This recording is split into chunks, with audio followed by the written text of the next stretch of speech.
Hai, buat teman-teman pengguna aplikasi Microsoft Teams dalam proses PBM online, saya akan berbagi informasi ada 5 fitur terbaru selama 2021 ini yang bisa teman-teman manfaatkan dan bisa teman-teman gunakan selama PBM online. Berikut fitur-fiturnya.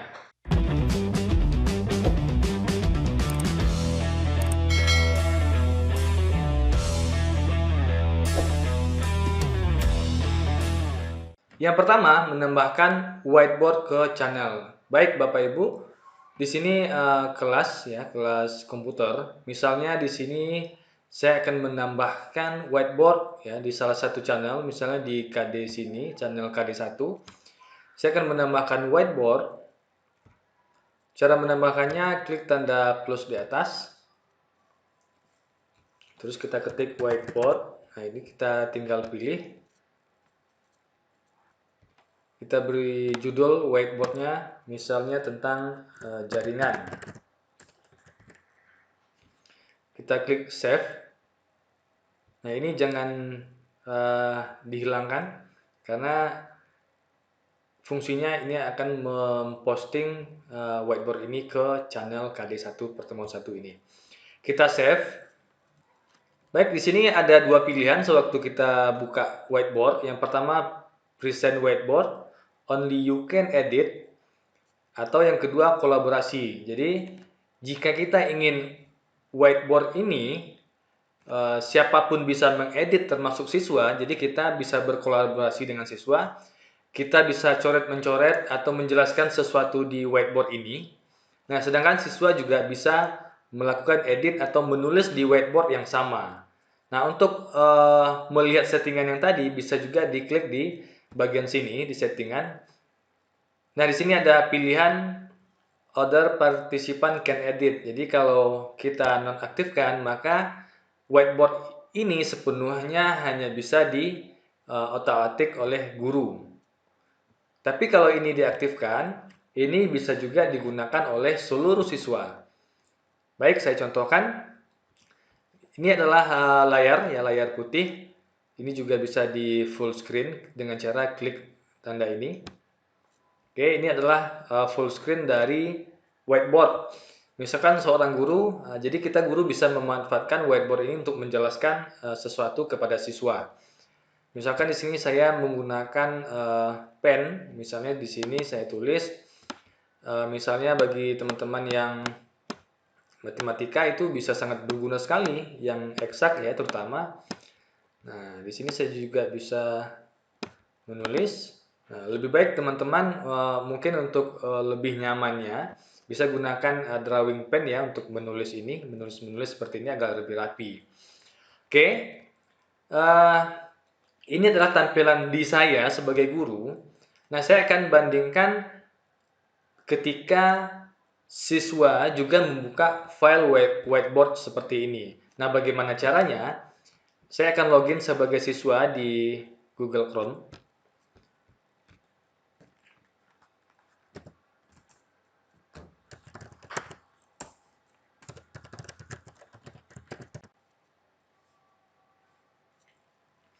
Baik, ini adalah akun dari siswa. Jadi di sini ada siswa 01. Saya login sebagai siswa 01, yang mana siswa ini sudah bergabung dengan kelas komputer tadi.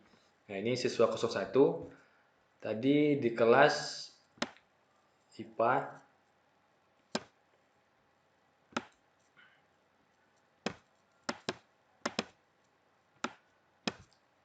Di 10 IPA 1.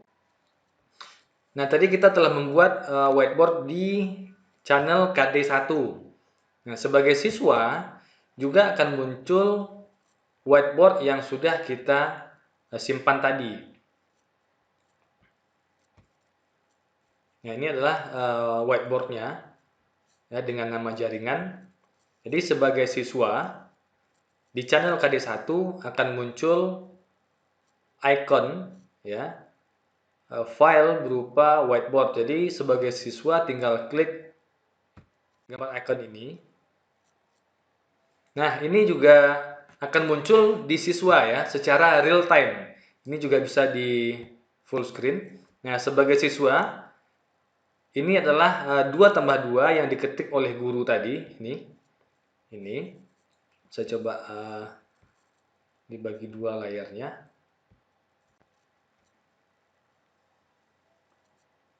Oke, baik. Yang di sebelah kanan ini adalah guru. Saya login sebagai guru menggunakan aplikasi. Yang sebelah kiri ini, saya login sebagai siswa di Google Chrome. Kita akan lihat fungsinya.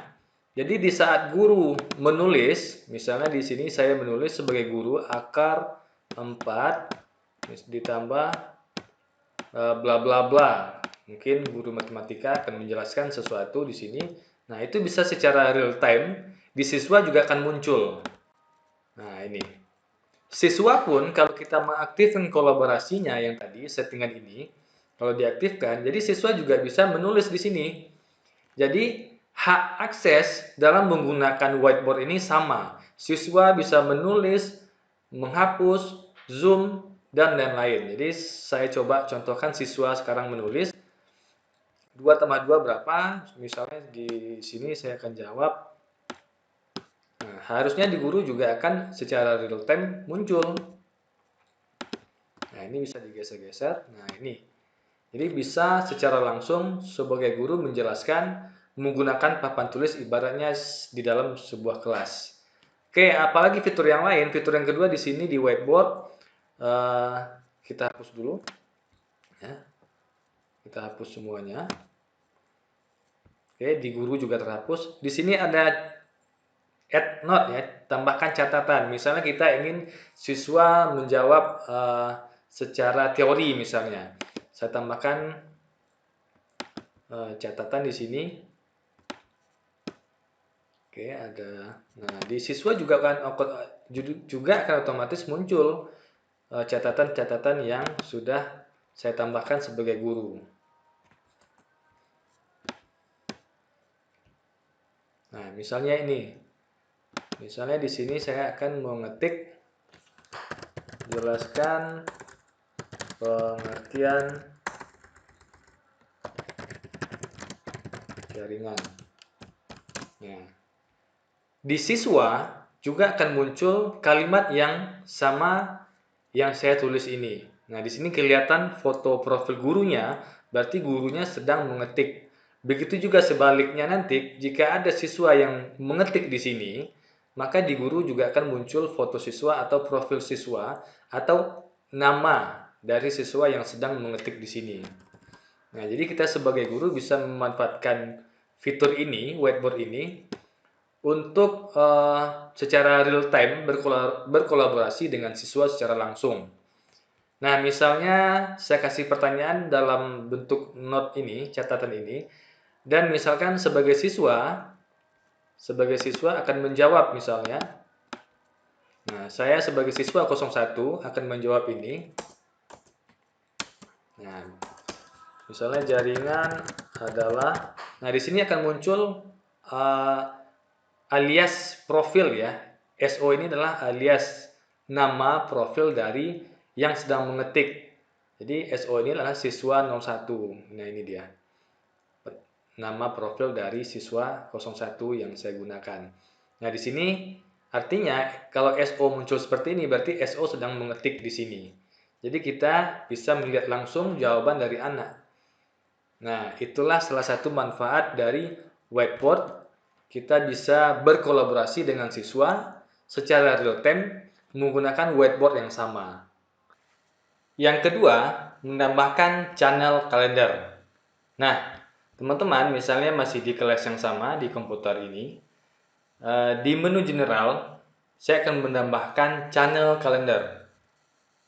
Caranya sama, tinggal klik tanda plus di atas ini, cari channel kalender, klik, tab name-nya channel kalender, dan add.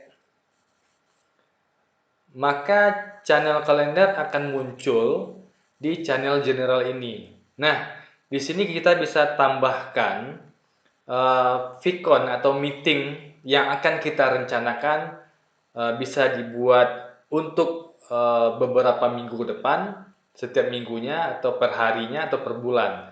Saya contohkan satu. Baik, ini adalah tampilan dari channel kalender.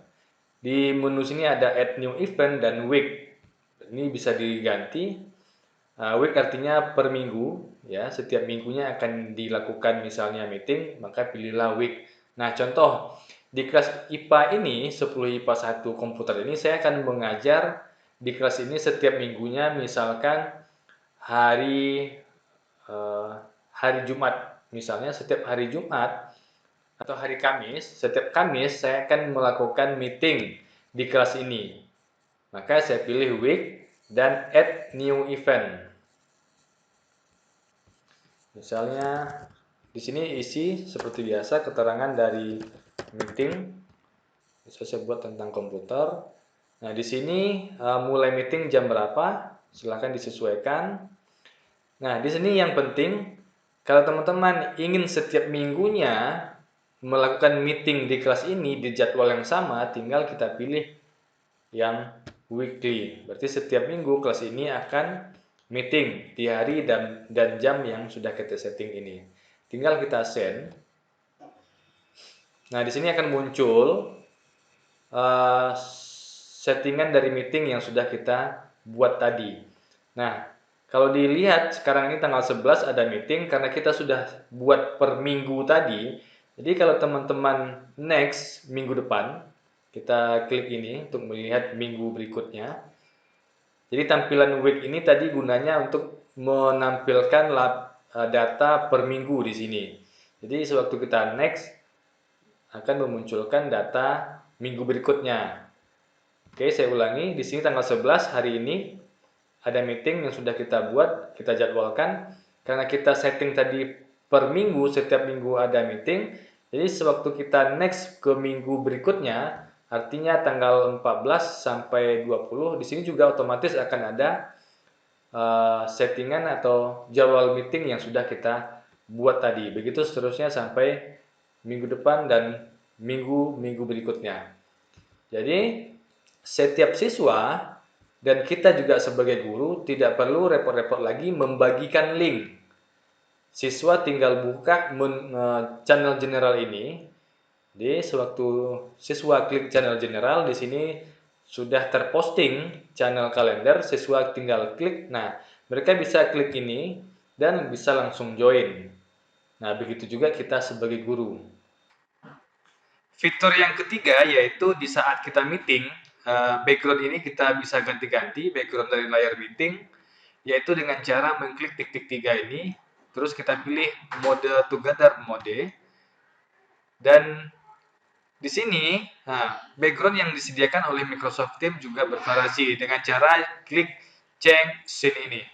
Kita klik change scene, di sini banyak sekali pilihan-pilihan background yang bisa kita gunakan untuk background selama meeting. Contohnya seperti ini, saya ganti dengan gambar laut ini. Maka di sini juga akan berubah di seperti di dalam air. Gitu. Kita cek lagi dengan yang lain, juga bisa menggunakan background-background yang sudah disediakan.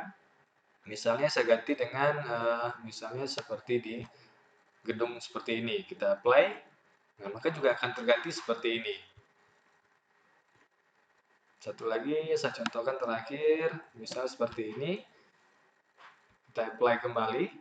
Jadi kita bisa manfaatkan fitur ini, background ini, gunanya adalah untuk mengganti suasana tampilan layar sewaktu kita menjelaskan atau meeting dengan siswa-siswa kita yang sudah ada di kelas ini. Baik, fitur yang keempat masih di tampilan meeting. Jadi teman-teman di tampilan meeting untuk file presentasi atau share screen, teman-teman di sini juga ada fitur baru. Kita bisa upload file yang akan kita presentasikan di waktu meeting. Jadi caranya kita klik share content ini.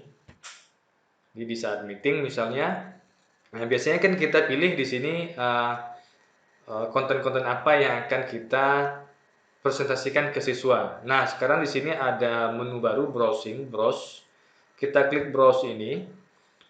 Tinggal pilih file yang akan kita presentasikan ke siswa atau kita share layar kita ke siswa. Bisa jadi mungkin contoh file yang akan kita share atau share screen di sini misalnya PowerPoint. Jadi kita upload PowerPoint kita.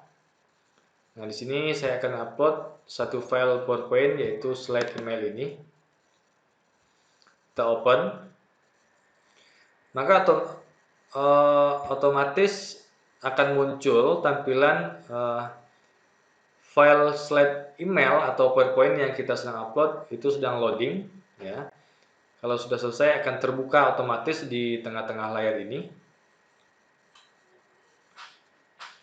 Nah, sudah muncul, berarti siswa di saat yang sama, siswa yang sudah join ke meeting kita akan melihat file yang sama seperti yang kita buka sekarang ini. Jadi lebih mudah dalam share screen atau share konten berupa file di waktu meeting di Microsoft Teams. Nah, untuk tampilan dari PowerPoint sendiri itu juga sama halnya seperti kita buka file Microsoft PowerPoint di aplikasi PowerPoint. Nah, sekarang sudah terbuka file PowerPoint. Kita di sini ada menu-menu ya, sini untuk next. Nah, di sini adalah tampilan halaman pertama Microsoft PowerPoint saya. Nah, di sini ada menu-menu. Teman-teman bisa juga buat menu seperti ini di PowerPoint dan menu tersebut juga bisa aktif di sini. Contoh, beranda ini saya klik. Ini adalah tampilan beranda SKKD. Nah, juga berpindah ke tampilan SKKD, indikator, ada materi, ada contoh soal, dan lain-lain. Nah, silakan teman-teman siapkan PowerPoint-nya, presentasinya dulu di aplikasi PowerPoint. Setelah itu tinggal diupload dengan cara yang tadi. Terus di sini ada gambar seperti mata ya, ini fungsinya. Kalau ini dimatikan, siswa bisa melakukan next dan previews dari halaman-halaman PowerPoint kita. Tapi kalau ini dihidupkan, hanya kita yang bisa melakukan next dan previews di PowerPoint atau file yang sedang kita presentasikan. Nah, begitulah salah satu fitur utama dalam share konten atau mengupload file, bisa jadi berupa Word, bisa jadi berupa PowerPoint, dan lain-lain.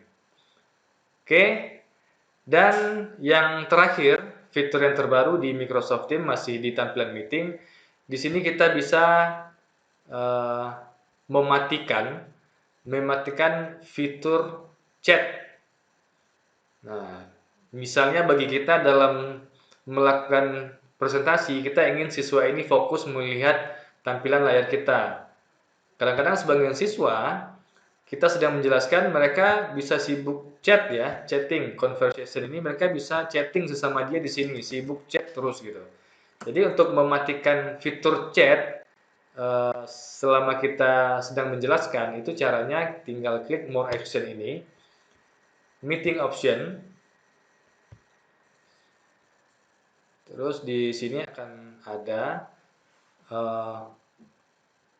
satu buah tampilan untuk menghidupkan dan mematikan chatting. Nah, ini allow reaction. Nah, ini dimatikan. Kemudian di save. Oke.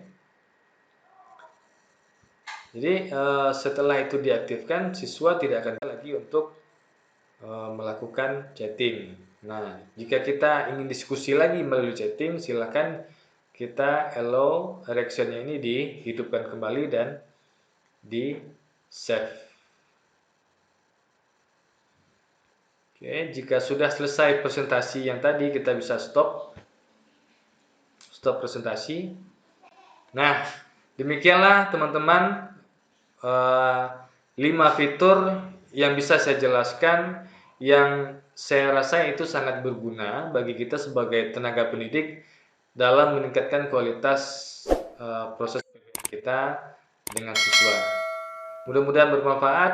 Assalamualaikum warahmatullahi wabarakatuh.